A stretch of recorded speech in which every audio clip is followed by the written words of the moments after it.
निःशुल्क रूप से मिलनी चाहिए। क्योंकि एक बार को आप सोचिए, आखिर उस बच्चे की गलती क्या होती है जो एक गरीब घर में पैदा होता है और उसको बेहतर शिक्षा से वंचित होना पड़ता है। शिक्षा के सामने एक पैसे की दीवार खड़ी है, जो जितनी ऊंची दीवार लांघ सकता है, जो जितना अधिक पैसा शिक्षा पे खर्च कर सकता है, वो उतनी बेहतर शिक्षा पा सकता है। लेकिन अगर एक देश एक है, लोकतांत्रिक देश है, तो शिक्षा भी सबको एक समान रूप से तो मिलनी ही चाहिए। आज परिस्थिति ये है कि एक तरफ तो प्राइवेट स्कूल हैं जो लूट के अड्डे बने हुए हैं, वहाँ पे आप एडमिशन कराने जाएंगे तो सिर्फ एडमिशन के नाम पे ही आपको 10,000 20,000 रुपए देना होगा। और कमीशन खोरी का ऐसा धंधा है कि कॉपी, किताब, टाई, बेल्ट, ड्रेस, जूता कहाँ से खरीदना है ये आप नहीं तय करेंगे वो प्राइवेट स्कूल वाले। यानी आम लोगों की मेहनत की आखिरी कौड़ी उनके जेब से वसूल लेना चाहते हैं। और दूसरी तरफ सरकारी स्कूलों में न तो पर्याप्त टीचर है, न पर्याप्त बिल्डिंगे हैं। 2019 का ही ये पुराना आंकड़ा है कि हर 100 में से 52 स्कूलों में या तो एक टीचर है या 2 टीचर हैं। और उन्हीं टीचरों के ऊपर जिम्मेदारी थोप दी जाती है कि जनगणना करो, मतगणना करो, पशुगणना करो, तमाम काम करवाए जाते हैं। और 19 के बाद से तब से कितने टीचर रिटायर हुए होंगे और 18 के बाद से कोई टीचर की वैकेंसी भी नहीं है। आप खुद भी सोच सकते हैं ये परिस्थिति और कितनी बिगड़ी हो। इसीलिए हम लोग ये मांग उठा रहे हैं, चाहे कोई राष्ट्रपति का बच्चा हो या किसी मजदूर का, सबको शिक्षा एक समान मिलनी चाहिए और निःशुल्क रूप से मिलनी चाहिए। प्रेमचंद ने अपने दौर में भी कहा था कि एक सभ्य समाज में ऊंची से ऊंची तालीम मुफ्त होनी चाहिए और इसका पूरा खर्च गवर्नमेंट को उठाना चाहिए, क्योंकि हमारे देश को फौज से ज्यादा आवश्यकता तालीम की है। और शिक्षा से जुड़ता हुआ ही दूसरा मुद्दा हम लोग उठा रहे हैं।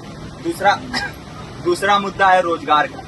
रोजगार की परिस्थिति ये है कि आज सरकारी सेक्टर हो या प्राइवेट, सब कुछ ठेका संविदा के हवाले किया जा रहा है। परमानेंट नौकरियां लगातार घटाई जा रही है। इसी रेलवे में 1995 के आसपास लगभग 18.5 लाख कर्मचारी काम करते थे, लेकिन आज उनकी संख्या 12 लाख है। आप खुद भी सोच सकते हैं कितने बड़े पैमाने पे परमानेंट पदों को घटाया जा रहा है। और आज आलम ये है, एक तरफ लाखों पद खाली पड़े हैं, फिर भी कोई वैकेंसी नहीं निकलती। जो वैकेंसियां निकलती हैं उनमें भ्रष्टाचार होता है, पेपर लीक हो जाते हैं। RO, UP police, BPSC, SSC, CGL, ऐसे तमाम पेपर लीक हो चुके हैं, आप लोग भी जानते ही हैं। अभी नीट की धांधली में ये पता चला कि एक एक पेपर 30 लाख से 50-50 लाख रुपए में बेचा गया। हम और आप तो ये पैसा नहीं दे सकते। पूरी की पूरी कारस्तानी सरकार, प्रशासन, शिक्षा माफियाओं की होती है। और भुगतता कौन है? आम घरों के लोग, जो लोग सालों साल तैयारी करते हैं, दिन भर में 10-10 घंटे, 12-12 घंटे पढ़ते हैं। और इतनी कड़ी मेहनत के बाद, सालों साल की मेहनत के बाद उनके हाथ लगती है तो सिर्फ हताशा, निराशा, अवसाद। बहुत से छात्र नौजवान जो इस बेबसी में, इस डिप्रेशन में नहीं जी पाते, आत्महत्या तक के कदम उठा लेते हैं। लेकिन ये देश की विडंबना है कि टीवी चैनल, अखबार, मीडिया, नेता, मंत्रियों के लिए कहीं ये कोई मुद्दा नहीं है। उनके लिए मुद्दे हैं तो जाति, धर्म, रंग, नस्ल, अगड़ा पिछड़ा।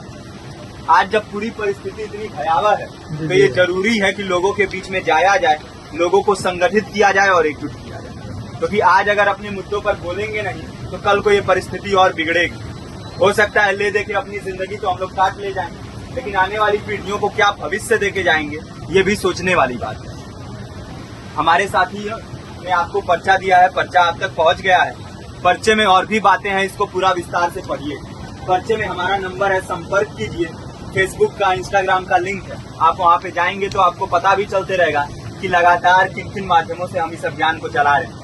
नुक्कड़ नाटक, संगीत, शिक्षा सहायता मंडल, लाइब्रेरी, तमाम माध्यमों से इस अभियान को चला रहे हैं और कोशिश कर रहे हैं कि बड़े से बड़े पैमाने पर हर जगह पे लोगों को संगठित किया जाए और एकजुट किया जाए। आपके बीच भी आए हैं, आपका साथ और सहयोग दें। साथ इस रूप में कि आप भी हमारे इस कारवां और इस मुहिम से जुड़िए।